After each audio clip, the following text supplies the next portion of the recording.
Hi, today I'm showing how to weld T-joint perfectly. As a professional welder, it's so simple and easy idea for learners, so enjoy the full video and learn a lot.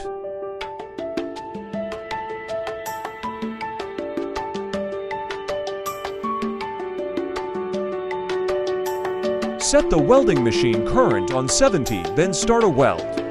But watch every step carefully if you weld downside to upside. Then your welding method is going wrong, as shown in video.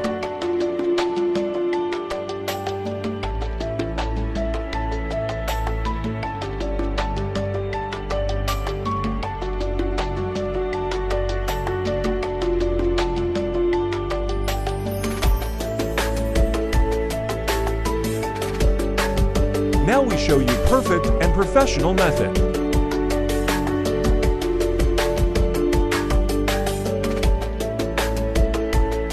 I hope you learn a load of steps. From our video, subscribe my channel for more videos. Thank you.